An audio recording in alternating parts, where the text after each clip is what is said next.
Eu sou Patrícia Vale e esse é o Wealth Point, onde os grandes gestores compartilham as suas visões. O Brasil é um dos países mais fechados do mundo para investimentos internacionais, com apenas em média 1% da alocação no exterior.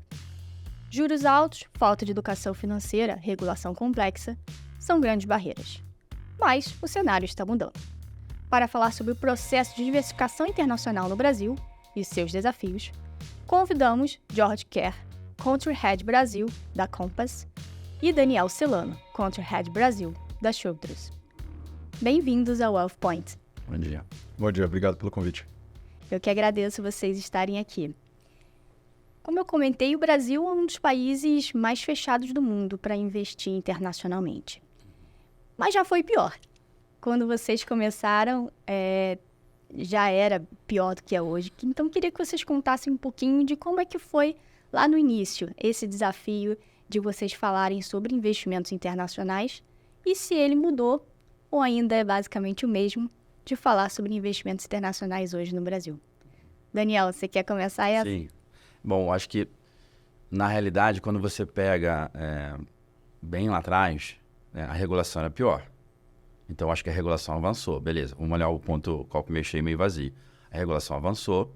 A gente tem hoje o acesso via feeders, né, que a gente chama, que eu acho que é um nome ruim para o investidor em geral, ele não entende exatamente o que é um feeder, né? Mas, basicamente, você tem um fundo domiciliado no Brasil que compra fundos lá fora. A Schroders, em 2011, trouxe o primeiro fundo de Global Equities para investidores institucionais. Obviamente, em 2011, o câmbio era outro, parecia óbvio, né, que deveria diversificar a renda variável que elas tinham com a renda variável internacional. Bom, a gente ficou um ano com esse fundo, conseguiu um cliente, teve que fechar o fundo. Em 2013, veio um grupo de fundações olhando aquele óbvio que a gente já tinha olhado em 2011, falou assim, é meio óbvio a gente fazer esse movimento, né? E aí a gente conseguiu diversificar o passivo, porque naquela época a regra era, você precisava que cada fundação, cada investidor institucional não fosse mais do que 25% do fundo local. Então era quase um book building, né, na realidade. E aí isso cresceu, até hoje a gente tem esse fundo, né, aberto, e aí a gente começou a avançar isso para investidores, né, qualificados e tudo. E aí a CVM teve uma mudança assim, boa na 555, que permitiu a gente fazer aqui o feeder, né, o fundo local que investe fora, que é um veículo de acesso. E aí você difundir um pouco mais. Agora, claramente, assim, já foi mais quando o juro caiu, né? Agora, quando o juro sobe, óbvio, tem um viés, né, um home bias, né, de o cara comprar aquilo que está mais perto, conhece. E, eventualmente, ele olha também e fala assim, bom, mas aí eu não vou correr esse risco, então deixa eu comprar aquelas coisas mais simples que estão pagando alguma coisa em relação ao CDI. Então, acho que já melhorou muito, né, em relação ao que era em 2011. Mas, assim, olhando um pouquinho para frente, os juros ainda é um dos principais fatores que impedem isso ser, sei lá, 5% do mercado, né? Então, hoje 1% já foi mais, já bateu quase 2 e pouco e voltou para 1, mas acho que muito em função do juro ter subido. Óbvio, a gente está olhando o juro caindo para o ano que vem, pode ser que melhore. Mas eu acho que tem uma discussão também, que foi importante na 175, que você tinha uma regulação que falava assim, investimento no exterior. Você não tem investimento no exterior, você tem renda fixa no exterior, você tem renda variável no exterior, você tem multimercado no exterior. Então, ficava aquele negócio, eu vou investir no exterior. Aí o cara confunde exterior com câmbio, confunde exterior com um monte de coisa, em vez de entender assim, bom, deixa eu pegar minha caixinha renda variável Brasil e fora, multimercado, Brasil e fora, renda fixa, Brasil e fora, e aí fazer uma carteira. Aí a questão do hedge ou não hedge é uma outra discussão, porque depende do que você está comprando e como é que está a tua carteira, mas pelo menos tem aquele negócio de investimento exterior. Não é uma caixinha, não é uma classe de ativo, né? Classe de ativo é renda fixa, renda variável, alternativa. O que você está dizendo é que, além da dificuldade regulatória que melhorou, da barreira de juros, tem um mindset, talvez, de não entender um pouco o que... E eu acho que um pedaço disso foi porque, quando a CVM, na finalidade de melhorar, e melhorou, né? Para a gente poder ter acesso, criou-se aquele sufixo investimento exterior. Então, misturava assim... O que esse investimento exterior está fazendo? Ficava uma caixinha quase como assim, renda fixa, renda variável, renda exterior. Não era isso, né? Nunca foi assim. É com câmbio, sem câmbio, é multimercado? O que é, né? E agora caiu esse sufixo, acho que é positivo. E aí, muitos multimercados locais botavam investimento exterior como sufixo, que confundia mais ainda a turma. Por quê? Colocava se alguma hora ele quiser fazer, né? E a gente, né, que está dando acesso, a gente tinha esse investimento exterior, que era no mínimo 67% do fundo local investindo fora. Então era quase que assim, realmente um single strategy, né, que você tinha acesso. E aí misturava, mas esse aqui é multimercado exterior, mas ele não faz exterior. Então você tinha que, além disso, explicar que a classificação da indústria permitia determinados sufixos que, eventualmente, na prática, para o investidor, ele não dizia muita coisa. Perfeito. Jorge, como é que foi para você esse início aí de conquista do mercado brasileiro? Eu acho que o Celano falou muito bem aqui, só para adicionar um pouco do que eu tenho vivido também há 15 anos nisso. Mudanças regulatórias sempre são mais lentas do que os participantes de mercado querem, mas também a gente tem que entender que não dá para fazer de uma noite, né, da noite para o dia, porque pode acabar prejudicando os investidores e acabar sendo uma experiência ruim para o investidor como um todo. E se a gente tem uma experiência ruim, isso pode acabar matando a classe de ativo, qualquer que ela seja. Então, a gente entende um pouco essas mudanças, né, de 2012, 2015 e agora esse ano, melhorando e facilitando. Mas acho que a gente também tem tido as plataformas digitais, os bancos, né, e agora canais como o seu aqui, ajudando o investidor final entender um pouco o que é investir no exterior, o que não é. Então, assim, as questões regulatórias cada vez mais complexas no mundo, a gente tem que ter essa educação financeira e, por sorte, a gente tem, sim, mais players hoje do que a gente tinha 10 anos atrás, né? A Compass está no Brasil há 5 anos, a gente representa várias gestoras que estão apostando no longo prazo no Brasil. Não adianta a gente achar que acontece do dia para a noite.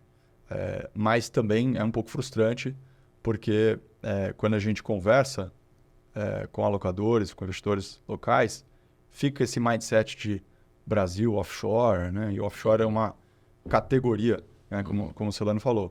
E o offshore não é uma categoria, né? Então, assim, se a gente pegar renda variável, é uma classe de ativo, e a gente teria que olhar o que é retorno de renda variável investindo no Brasil, nos Estados Unidos, na China, na Europa, no Japão, mercados emergentes, etc., né? Então, a gente entende que é um processo. Hoje tem vários produtos que estão no mercado e isso ajuda porque você consegue ver o histórico, né? Com o histórico, as pessoas entendem, perguntam, questionam. Então, quando a gente chegou no pico de ativos em 2021 aqui dos tais feeders, né, de fundos que investem no exterior, tinham centenas de milhares de clientes, de cotistas investindo nesse tipo de estratégia, participando, né, da recuperação econômica pós-Covid, etc. E isso acaba disseminando, né? Acaba virando conversa de boteco, que ajuda na disseminação da educação financeira. E o regulador tem que, né, sempre tentar ajudar. E aí com a 175, como o Celano mencionou, além do IE, que caiu, agora fundos que investem 100% no exterior podem ser oferecidos para investidores em geral, que era uma coisa que até outubro desse ano não era possível. Então, são mudanças positivas. A gente tem que continuar investindo e falando sobre o tema e desmistificando um pouco a questão de que tem risco no exterior, né? Acho que tem a velha piada de se vem um marciano, aterriza aqui e fala, olha os seus investimentos, fala que 99% está no Brasil, e fala, pô, mas como assim, né? Não, eu tenho medo de investir fora. E o medo, na verdade, a gente está, infelizmente, num país que tem muita volatilidade econômica e política, e, de fato, né, o único free lunch, né, o único almoço grátis aqui é a diversificação de ativos para você poder melhorar o seu risco retorno. Então, sim, a regulação tem melhorado, sim, as plataformas têm ajudado, sim, os fundos de pensão têm investido no exterior, mas acaba sendo ainda, na minha opinião, uma questão muito mais de tentar fazer o timing de mercado versus uma alocação mais estrutural. E o que o Jorge falou do estrutural, para mim é simples, assim. Se eu tenho Bolsa Brasil, eu tenho que ter alguma coisa de Bolsa Internacional sem hedge cambial. Porque isso reduz a vol 20%, 30% e vai te dar, no tempo, pelo menos 1% a mais. E se você comprar passivo, se o gestor gerar alfa, é mais ainda. Então, você pega esse ano aí, o Super 7. Ah, não tinha nada. Pô, não, bom é o CDI. Lá fora rendeu quanto? Né? Então, assim, perde a oportunidade. Aí, multimercado. Você tem multimercado no Brasil? Tenho. Você não tem internacional também. Você vai fazer só dos multimercados brasileiros. Todos os gestores de multimercado no Brasil são gênios. Os lá de fora não prestam. Não faz sentido, né? Ah, renda fixa. a renda fixa lá fora não paga nada. Agora não paga nada? Você não ganhar 4% em dólar, será que não é legal considerar? Se você fizer o hedge cambial, você vai ter metade do CDI mais do que render lá fora e você não fica somente no mercado brasileiro. E aí eu falo de boa, porque eu tenho renda variável no Brasil, eu tenho renda fixa no Brasil, então eu não estou fazendo aqui nós contra eles. Eu acho que é como combinar, né, esses temperos e tal para dar um sabor diferente, porque senão o cara fica olhando só o que ele já está acostumado. E um portfólio mais completo. Mais completo. Perfeito. Mas, além desse mindset do brasileiro para investir, também existe um mindset das assets para estar aqui no Brasil. Sim. Né? Quando a Schroders começou aqui, era uma das poucas que tinha um escritório aqui no Brasil e etc. Agora tem vindo mais, mas também o pessoal parece que bota o pé, só o dedinho. Como é que vocês veem esse movimento que aconteceu, que o George falou, nos últimos 3 anos, teve uma entrada de novas gestoras que trouxeram mais opção para a gente escolher aqui. O que elas buscam aqui no Brasil e por que talvez elas cheguem só com um pezinho? Tento começar aqui daí. Assim, a gente, né, na Compass representa 20 gestoras globais, né, mais de 7 trilhões de dólares. E a mensagem para eles todos é a mesma. Né? Então, assim, se vocês acreditam que no longo prazo faz sentido o Brasil, né, estrategicamente para vocês, não adianta você ficar tentando fazer o timing do câmbio equivalente. Mas também não adianta ter um time de 30 pessoas do dia para a noite. Né? É importante calibrar o produto, a mensagem. Então, entrar devagarzinho, eu acho que faz bastante sentido, porque, querendo ou não, a gente nunca sabe o que vai acontecer. Então, eu lembro que quando a gente estava para lançar um fundo de ações globais no começo de 2020, estava estruturando produto, fazendo apresentação, marketing, traduzindo, treinamento, etc. Bateu o Covid, todo mundo foi para casa. Aí a gente, naquelas primeiras reuniões online, virtuais, com câmera que não funcionava, etc. E aí, lançamos ou não lançamos o produto? Acabou o mundo.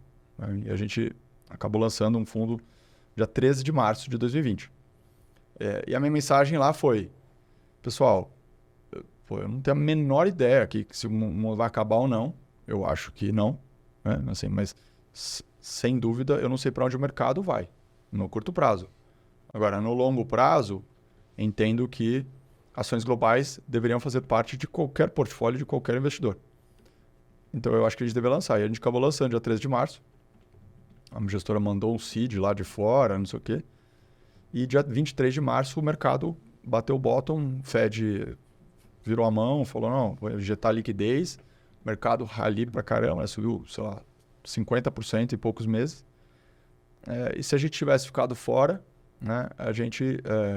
não, Covid, né? Então, é mais fácil falar agora que a gente pegou a sorte, mas também, como o Celano mencionou, do exemplo da Schroders lá em 2011, ele lançou em 2012, fechou. Eu também já passei por isso e certamente vamos continuar passando por isso. Né? Até que a regulação permita que a gente possa listar fundo lá de fora aqui, e aí não tem que criar fundo, criar feeder, né? Esse nome feio que o Celano falou, a gente vai ficar, porque tem um custo, um custo a transação de criar o veículo, de estar aqui, tem um custo que é cada vez mais alto. Então, a gente tem sorte, na minha opinião, no Brasil, de que a maior parte das gestoras, quase todas, se não todas as gestoras que estão presentes aqui, são empresas que pensam longo prazo, né? São gestoras globais que querem estar aqui para o longo prazo. Infelizmente, né, os orçamentos mudam, as pessoas mudam, trocam um CEO lá fora de uma casa ou outra, e aí muda-se a direção para qual aquela empresa, né, quer ir. Então, acaba que, às vezes, as mudanças elas não são por conta do Brasil, simplesmente porque, né, teve mudança de foco lá fora por qualquer motivo. Entendi. Então, a gente acha que vai continuar crescendo aqui. Acho que, né, gestoras globais, as principais, têm que estar presentes aqui, quer seja presencialmente como a Schroders, ou através da Compass, né? Então, business de third-party distributors, né? De representantes de assets globais tem começado a crescer aqui, porque daí a gente faz essa ponte para o investidor local estar no Brasil ou na região, né? A Compass é uma empresa tem presença na América Latina inteira, são quase 30 anos, e é um pouco isso. Acho que cada gestora vai procurar a maneira que eles entendem que é a melhor para a estratégia comercial e global de estar num país ou outro. Perfeito. Eu acho que o Jorge até pode falar um pouquinho mais sobre isso, mas deixa eu dar uns exemplos, né? Quando o cara está sentado fora do Brasil, vou pegar assim, um time nosso lá fora que não tem um feeder dele, não tem um fundo dele aqui. Aí primeiro o cara vê o tamanho da indústria, fala, pô, é grande, hein? Tem exterior, né? Então, O Brasil acho que é o 9º ou 8º maior. Se você pegar a indústria de fundos, é 1 trilhão e, né, acima de tal. É que assim, é de dólar. É que você tem que pegar um pedaço ali que é cash funds, assim, esse não vale. Mas é que engorda, né? Engorda. Mas se você tirar uns 30%, ainda é grande. Então assim, vamos lá. Vamos falar um tri arredondando, ainda é grande. Só que assim, o cara olha e fala assim, é grande, então deve ter exterior. Aí você fala assim, não, cara, aqui no Brasil tem uma coisa diferente. Aí o cara, o quê? CDI, o que é isso? Aí você começa a explicar. Aí o cara falou assim, então o cara ganha juro real de 6 no caixa? Eu falei, então o cara não vai mexer no exterior. Então essa é a primeira coisa. A segunda coisa é que o cara acha que o Brasil é igual ao Chile. E aí o Jorge pode falar de carteirinha, que eu também tenho escritório lá, mas ele representa vários. É o seguinte, no Chile, o cara fala assim, o Jorge vai comprar um fundo no Chile. Ele vai comprar o fundo direto fora. O fundo lá de fora é registrado, está em dólar. Está aqui, ó, o fact sheet do fundo, documento do fundo. O mercado é realmente offshore. Offshore. É registrado no regulador local, mas o cara faz a remessa, o dinheiro de fora, acabou. Ele só representa o fundo no país. No Brasil é o seguinte, você tem que ter um fundo aqui. Então, a performance já não é igual. Se você não fizer o hedge cambial, se você não fizer a proteção cambial, a performance já é outra. Porque o que você está distribuindo no Brasil é um fundo local. Então, ele tem custo diferente, ele tem tal. Então, se você fizer o hedge cambial, a performance é mais diferente ainda. Né? Porque aqui no Brasil, vamos lembrar, é denominado em reais, não é denominado em dólar. Lá o cara manda denominado em dólar. Então, quando o cara de fora olha para o Brasil, ele faz algumas conclusões erradas. Eu acho que é um mercado muito grande, então tem investimento exterior. Aí o cara descobre que existe uma coisa chamada CDI que é difícil. Aí depois o cara fala assim, então tá bom, vou botar meu fundo aí. Fala, não, então, mas você tem que fazer um fundo local. Mas aí o cara fala, mais um negócio que eu tenho que fazer? É mais um negócio. E como é que eu falo com as plataformas? Então, isso aí já é o outro pedaço, que é assim, você pegou, botou para distribuir. Você acha que se você botar o fundo para distribuir e não rodar todo mundo, conversar com todo mundo, der acesso, mostrar o que você tem, traduzir para português, você tem alguma chance de vender? Zero. É zero. Você listou lá, tá na prateleira. O nego olha, passa, vai embora. Então, assim, na realidade, existem várias miopias que quem olha de fora acha que o Brasil é fácil. Aí eu falo, turma, é o seguinte, vamos falar o seguinte, Brazilian Equities. Brazilian Equities é 7% da indústria. Então, assim, se você pegar US Equities contra a indústria de US e Brazilian Equities contra a indústria de Brasil, você já acha que Equities no Brasil é nicho. É 7%. Se você quebrar esse número e olhar um pouquinho acima da manchete e começar a olhar a matéria, você fala assim, bom, mas se eu tirar fundo passivo, fundo monoação, só no Brasil tem isso, né? O cara faz o fundo monoação e ganha por isso, inclusive, esse número já cai para quase metade, né? Aí você fala assim, poxa, mas tem gestor para caramba em renda variável? Tem. A gente estava falando isso aqui antes. E bons gestores. Esse ano e 12 meses, 60% dos gestores não batem em Ibovespa, né? Aí 2 anos difíceis, a indústria de equities caindo. Aí você fala assim, mas o que acontece? Bom, o que acontece é que é um mercado muito concentrado, que quando você faz a regressão do Equity Risk Premium, do CDI contra o Ibovespa puro, é negativo. Isso não acontece no mundo. E aí, para o cara estar em renda variável, ele tem que ir para a montanha-russa mesmo. Eu quero o índice mais 6, mais 10, então é risco. Né? Então, já que é para tomar risco, vamos na montanha-russa do Hulk, né? Vamos do pica-pau, né? Então, assim, é diferente. Então, quando você começa a explicar isso tudo para o cara lá fora, aí ele começa a entender que você precisa ter uma estratégia, que é o que o Jorge falou. Quanto tempo você está aqui, o que você quer fazer? E esquecer o câmbio. Você pode fazer a versão... Olha, se você pegar a indústria hoje e olhar todos os fundos que tem disponibilizados, que tem um fundo igualzinho. O Jorge fez lá um fundo renda fixa X e outro X, só que um é câmbio e outro redeado. O redeado capta muito mais. Porque assim, o cara não consegue entender que... A volatilidade. Ele não entende. Então, e ele não entende ainda que ele deveria ter, assim, qualquer cara que me pergunta, ele tem mais de 300 mil reais investido, eu falo, cara, você tem que ter no mínimo 20% exposto a dólar. Aí o cara, fundo cambial, não faça isso, está fazendo errado. Porque fundo cambial é um denominador com numerador. Você tem que comprar alguma coisa que renda em dólar. Tá? Aí você pega esse 20% e vê como é que você vai diversificar. Mas é isso que falta. A turma que está vindo acha que o Brasil é igual ao Chile. Aí você fala assim, cara, nem a mesma língua a gente fala. Ou seja, o Brasil é um país complexo, com várias dificuldades, porém, acho que nenhuma gestora veio aqui desarmada, né? Tem muitos third parties, indústria crescendo, eles perceberam, é uma aposta no longo prazo, digamos assim, que eles estão vendo. Então, o que aconteceu depois de tantas ofertas? Deu para dizer que mudou um pouco o mindset do investidor? E como é que ele olha para tantas essas ofertas que chegaram? E aí acho que a gente depende do tipo de investidor, né? Queria que vocês comentassem um pouquinho aí, Celano, do investidor institucional, o wealth, né? Que é o high net worth que vocês comentaram, e o varejo. Mudou esse mindset deles nesses últimos tempos, com essa oferta, com esses produtos que chegaram? Acho que depende. Vamos lá, varejo. Não mudou muito. Varejo, ele é driven pela performance. Então, ele olhou a performance e ele compra, que assim, que é o que mais me dá medo, né? É o cara olhar e falar assim, nossa, esse fundo ano passado deu 40%, aí o cara vende tudo e compra esse fundo. Não, tá errado. Não é isso que é para fazer, né? Alguém tem que avisar que não é isso que é para fazer, independente se é exterior, né? Então, é aquela história assim, vende tudo que foi ruim, compra tudo que foi bom. Bom, se fosse assim, né? Então, falta essa educação básica que, olha, não é assim que você deveria olhar as coisas. Então, o varejo é muito performance driven. Só que assim, de certa maneira, tem o awareness, né? Assim, falta um pouco de awareness, que a gente estava falando aqui antes. Você tem alguns fundos redeados esse ano que estão dando 20%, 18%, 16%. Então, estão dando CDI mais 5, 6, 7, com a vol de 6, 8. E por que não está captando?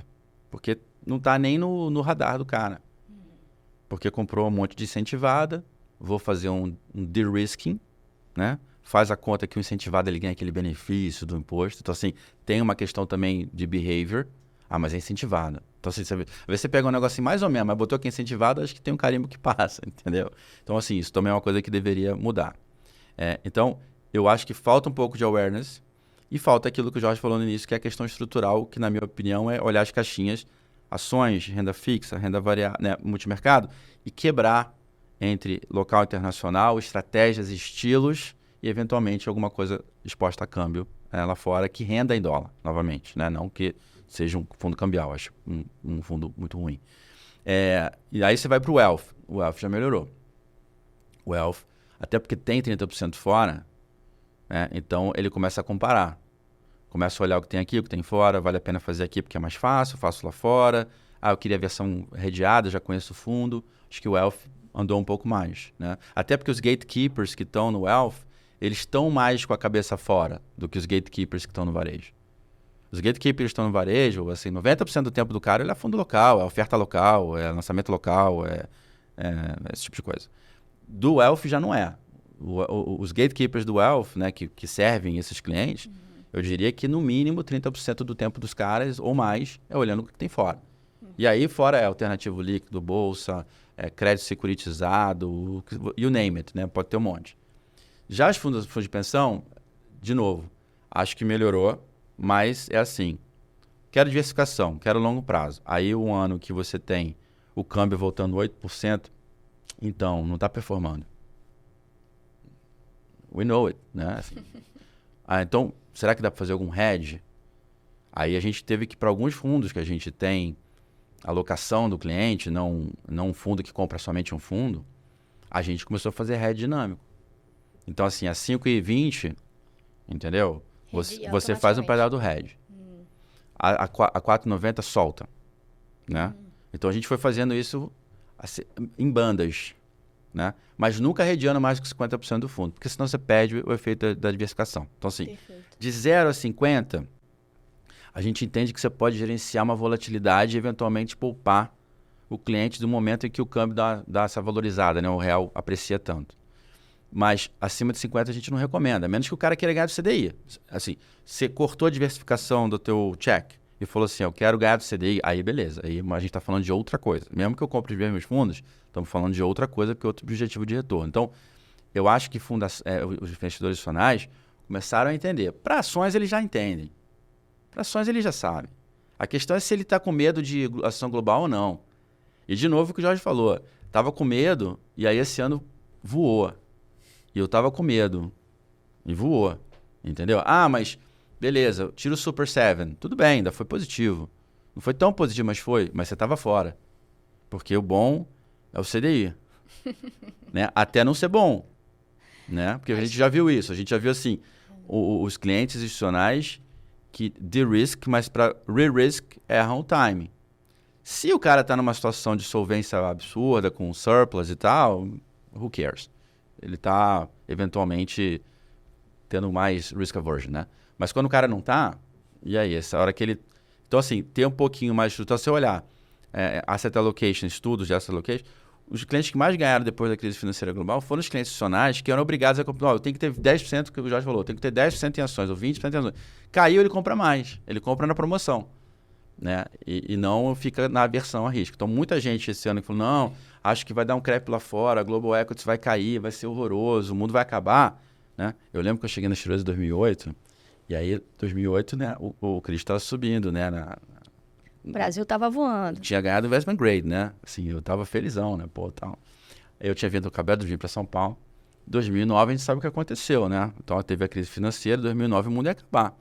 E aí, assim, era tão acabar que eu falei, gente, o mundo não vai voltar para o escambo. Acredita em mim. Nós não vamos trocar frango por arroz e tal. Calma.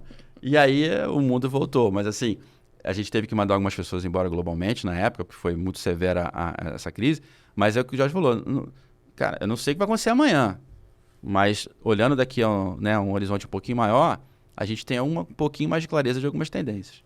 Jorge, queria que você comentasse um pouco também, falando o que você está vendo de demanda, então, desse perfil hoje, né? Indo para 2024, o que o varejo está buscando, o que o wealth está buscando, o que o institucional está buscando? Boa pergunta. Então, acho que só um passo atrás, né, deu um pouco de azar também nessa questão da diversificação, quando começou a ter uma oferta boa de produtos, começou em 2020, 2021, 2022 foi o pior ano em 100 anos de um portfólio balanceado global, né? Então, tanto a renda fixa como a renda variável caíram no mesmo ano. E o mais curioso é que isso aconteceu com o real valorizando. Né? Tipicamente, quando você tem um risk-off global... É o contrário. Todos os stresses que a gente vê no mercado, o câmbio desvaloriza. Então, isso fez com que todo mundo achou, não... Quer dizer, boa parte dos investidores, não, isso aqui não funciona. Uhum. Mas é um evento em 1 em 100, né? Então, assim, só para relembrar isso, né? Acho que dos últimos 100 anos, tiveram 3 anos que a bolsa e a renda fixa caíram no mesmo ano juntos, globalmente, tá? Então, as conversas, elas têm passado de um pessimismo gigante, né? Então, só relembrando, um ano atrás, o mindset era Estados Unidos vai entrar numa recessão em 2023, o Fed vai parar de subir juros, a Europa está bem, e a China vai reabrir e vai bombar, né, e possivelmente vai até causar um pouco de inflação global. Aconteceu tudo ao contrário. Né? China não acelerou, conforme todo mundo esperava, né? O mercado não para de cair lá, infelizmente.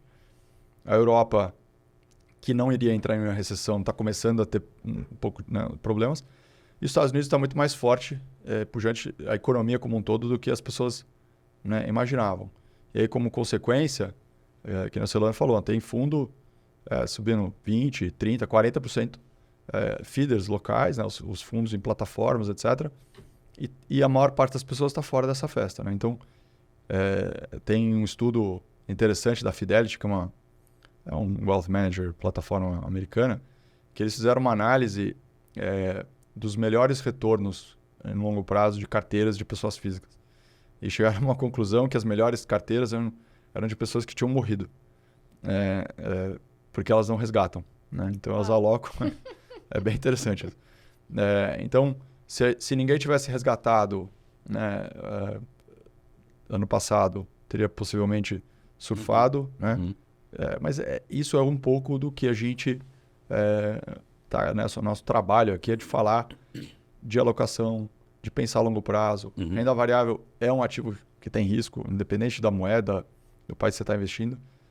Então, para responder a sua pergunta, acho que as conversas com fundações começam a ficar um pouco mais interessantes na renda fixa global redeada e em ações globais, possivelmente US. Tá? Então, tem um pouco mais de conversa nesse sentido, sim. Mas, não, vamos esperar dar uma realizada. Então, são conversas, às vezes, um pouco frustrantes, porque as fundações têm que pensar a longo prazo e é difícil para eles também, porque os participantes cobram. Então, dá para entender esse lado do comportamento psicológico, né, de quem está na cadeira tomando decisão. O pessoal de Wealth Management, as conversas têm sido muito mais em renda fixa. Assim, eu quero... Juros estava zero nos Estados Unidos há, sei lá quando, né, 15 anos. E finalmente tem yield e tem... então, assim, se você pegar geralmente um Wealth Manager que pensa alocação global, dependendo do perfil, o investimento no exterior, que o dinheiro que está no exterior, desculpa, né, corrigir aqui, esse dinheiro que está no exterior, assim, eles não... geralmente é um dinheiro, não, pode dar 5, 7, 9% em dólares, que está ótimo. Né? Então, a renda fixa hoje, você tem renda fixa pagando 6, 7, 8%. Tem ETF que você tem um yield de 5,5 em dólares hoje em dia, não bruto, né? Então, tem muito mais essa conversa. A renda variável tem essa conversa de ser um mercado muito estreito, né? Então, 7 ações meio que dominando o retorno. Então, será que eu estou atrasado para o jogo? Tem ação que dobrou, né, nesse ano. Mas também tem muita conversa de hedge fund global. Né? Então, dado que uma das nossas premissas, né, é que a gente vai ter mais volatilidade no mundo, a gente vai ter volatilidade de dados, de políticas macro, políticas monetárias, fiscais de diversos governos. Isso vai influenciar de uma maneira os mercados, vai ter um pouco mais de volatilidade em renda variável, em renda fixa, crédito, etc. Isso vai dar mais oportunidade para o gestor hedge fund, multimercado macro. Nas plataformas, vamos dizer assim, no varejo, as conversas também são mais tímidas, mas tem bastante gente começando a conversar sobre renda fixa redeada também, para participar um pouco desse possível, né? Daí é uma aposta, né? Assim, o mercado está precificando 4, 5 cortes de juros do Fed no ano que vem. Vamos ver se isso vai acontecer ou não. E aí tem bastante gente começando a olhar isso de uma maneira com mais carinho. E a gente está otimista. Então, acho que vai ter, né? Espero que a gente consiga... Estamos aqui falando com sua audiência aqui, né? E a gente tem que fazer esse trabalho de mencionar que a gente acha que é uma oportunidade interessante. Sim, se você tem uma desaceleração global, que tudo indica que sim, que a inflação está um pouco mais calma. E aí tem toda a discussão do Fed, se eles vão abandonar, né, o 2%, ou se ele pode... não, esse 2% pode chegar daqui a mais tempo.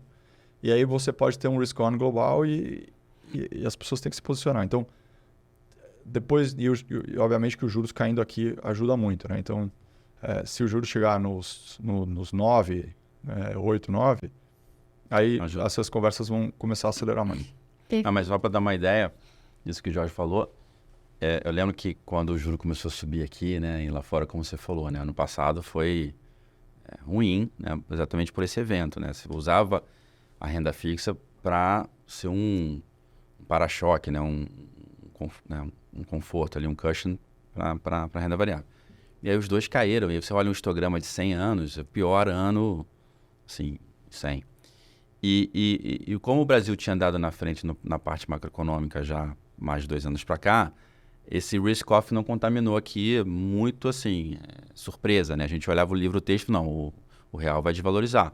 E aconteceu o contrário, porque a gente estava melhor que os outros, né? Então, assim, é quase que um concurso de quem é menos feio, né? Não é que você estava super bem, né? Não é? Só que aí, pensa, você fala com a fundação e começou assim, mas então, Celano, agora com esse juro, o que aconteceu, exterior, né? Não... Falei assim, bom, vamos lá. Você tem renda variável na tua alocação? Tem. Então, você precisa continuar diversificando. Você tem multimercado na sua alocação? De novo, precisa continuar diversificando, porque só comprar multimercado local. Você tem NTNB a mercado? Tenho. Você precisa, porque você tem que explicar a volatilidade para o teu participante. Se você diversificar, você diminui a volatilidade, você tem que explicar menos, porque o participante não entende que comprou a inflação, renda fixa, e abriu o cupom, e aí ele fala, poxa, mas não era renda fixa? Por que está caindo? Né? O cara não entende. Ele fala, porque não é renda garantida, é renda fixa. Né? Então, o nome, às vezes, o cara não entende. Só que aí eu falei assim, uma única situação que um investidor institucional não precisa diversificar é se ele tem todos os títulos marcados na curva e ele está lá solvente, está lá com surplus. É a única situação que eu posso ir embora e falar de outra coisa. Falo de futebol ou de algum produto local, né, que eu também tenho. Tá resolvido. É isso, ó. Tá bom, já entendi, mas você tem alguma outra coisa aqui que eu posso fazer para te ajudar? Sim ou não? Agora, todos os outros fatores continuam presentes, é isso que eu quero dizer. Então, tem uma percepção dessa questão de risco. Você ter renda variável Brasil internacional numa proporção, sei lá, 60-40, 70-30, é melhor, é menos risco. Aí o cara fala, vou comprar fora. É menos risco. A gente prova isso assim com qualquer Excelzinho, mequetrefe, eu provo que ter renda variável Brasil com renda variável internacional é uma combinação melhor. Você vai fazer um portfólio dos 10% que você tem renda variável, vai fazer 6% Brasil, 4% internacional, 7% Brasil, 3% internacional, whatever. É melhor. E não tem esse awareness. Eu acho que esse é um ponto que atrapalha. Perfeito. Então, só para jogar para o futuro, já que esse é um business de longo prazo, né, de resistência aqui no Brasil, o que seriam, né, esses próximos 20 anos? Talvez o brasileiro começou pelos equities, agora está descobrindo os wealths aí, como vocês falaram, a renda fixa. Para as próximas tendências, o que vocês veem que pode aumentar a procura? Seria em private equity, ETF, os hedge funds, seria talvez mercados diferentes, porque a gente ainda fala muito no Brasil em investimento internacional, olhando para os Estados Unidos. É né? verdade. O que vocês diriam, hein, brevemente, que pode ser o que o brasileiro vai descobrir aí nos próximos anos? Acho que é um pouco de tudo. Assim, a regulação tem que evoluir para poder permitir hedge funds mais sofisticados aqui, ainda já permite, mas ele acaba sendo mais para investidor profissional. Os private equities globais também, a gente representa private equity, real estate, infraestrutura, enfim, tudo. O dinheiro, bolso, ele ainda só é permitido no ano regulatório para o cliente ultra high, que tem o dinheiro lá fora, que consegue acessar esse tipo de estratégia. Então, daqui a 20 anos, sem dúvida, 1% não vai ser 1%. Se vai ser 10, 15, 20, 30, né? Não sei. O bolo é grande. Né? Eu acho que vai ter uma percepção melhor, que nem o Celano estava falando agora, dessa questão do risco, né? De adicionar renda variável como um todo, e você faz uma composição de portfólio das empresas e de tipo de estratégia que você quer ter. Então, eu quero ter growth, eu quero ter valor, eu quero ter Europa, eu quero, né? Então, assim, Japão, já agora as pessoas estão falando de Japão, que está indo bem. Enfim, então, isso aí vai ser uma conversa maior de renda. Renda fixa, a expectativa nossa é que sim, renda fixa não vai ser no zero, né? Quando você pegar 5 anos atrás os yields, ou até 3 anos atrás os yields dos governos, sei lá, metade era negativo em termos reais. Então, isso, a nossa expectativa é que isso não volte. Então, vai ter renda fixa. E tem que ter hedge fund e private equity, mercados privados, para os investidores que entendem. Tá? Então, a expectativa é que sim, continue a evolução, é devagar, ajuda quando tem cota local, para poder explicar a história, porque senão fica naquele, como é que você compra? Né? Então, e a conversa um pouco do FOMO, né? O Fear of Missing Out. Se eu estou no boteco, o Celano falou, não, eu investi nesse fundo aqui um ano atrás, está subindo 30, e eu olho para o meu portfólio e está subindo 5, eu vou querer saber e conhecer um pouco mais daquilo. E a conversa de boteco aí, um vai falando do outro, e isso acaba disseminando a informação de uma maneira meio que natural. Perfeito. Então, a gente acredita que isso vai acontecer sim. Eu tenho uma visão assim, eu acho que você tinha perguntado na pergunta anterior, essa questão da oferta, né? Eu acho que é difícil, assim, você ter uma oferta de 200 produtos. Entende? Assim, é você chegar no restaurante e o cara te dá um cardápio que é uma bíblia, entendeu? Você vai ficar perdido. Então, acho que assim, não dá pra você ter uma oferta gigante sem ter um mínimo de onde eu uso. Então, assim, você não quer saber, eu quero comprar um carro, eu quero saber se ele anda, quantos cavalos, quanto ele consome, acabou. Eu não quero saber como é que é a combustão do carro, entendeu? Então, assim, tem um pedaço que você tem que fazer um menu assim, esse cara aqui já não come isso, já não gosta daquilo, prefere aquilo. Então, acho que esse pedaço precisa acontecer para que cresça essa demanda, porque senão o cara nem percebe. É assim, é uma floresta muito grande para o cara entender. Então, acho que precisa ter um pouco disso. Eu acho que a outra coisa, assim, juro tem que cair? Tem que cair, mas vamos lá. Tem uma questão seguinte, se o juro continuar alto por 20 anos do jeito que está, tem um problema de insolvência. Ah, mas você não vai quebrar em moeda local. Verdade, mas você vai ter uma questão inflacionária. Tá? Então, assim, aí para conter isso, você vai ter que, eventualmente, mexer em impostos. Você tem uma série de isenções que vão ser revistas se esse cenário continuar. Não é natural pensar que daqui a 20 anos o juro é tão alto e está todo mundo comprando incentivada, onde há renúncia fiscal. Não faz sentido esse cenário. Né? Ou uma coisa ou outra não aconteceu. Então, se o investidor não começar a pensar que ele tem que já estar olhando daqui a 2, 3 anos, e ele tem que pensar no patrimônio dele, por isso que a gente fala, tem mais do que X, você tem que ter alguma coisa em dólar e rendendo isso, para não perder as oportunidades fora, quando ele quiser fazer, já foi. Quando ele quiser mudar, ele já tomou uma inflação de 10% na cabeça. Você vai lembrar, lá atrás o juro era... Ah, olha os juros, a inflação foi a 12%. Que juro que você levou? O investidor tem que pensar em juro real após impostos. Essa é a mindset correto. E aí conseguir fazer o melhor do mundo, que é, cara, eu vou comprar para o mesmo... Que é a história da renda variável aqui que eu estou usando só como exemplo. Não estou necessariamente dizendo... Cara, não comprei nem renda variável, não sei, mas... se você pode ter um retorno maior com risco menor, pelo menos uma percepção de risco menor, por que não fazê-lo? Mas eu acho que falta, assim, tem que separar um pouco mais essa oferta muito grande e precisa que o investidor entenda que daqui a 20 anos, se ele estiver ganhando o juro que ele ganha hoje no cenário que está, alguma coisa vai ter que mudar. Perfeito.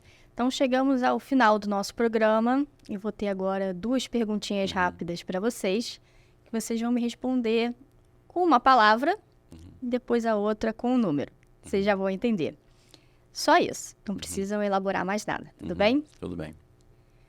Então, com uma palavra, vocês diriam que é o principal obstáculo hoje dos players internacionais no Brasil?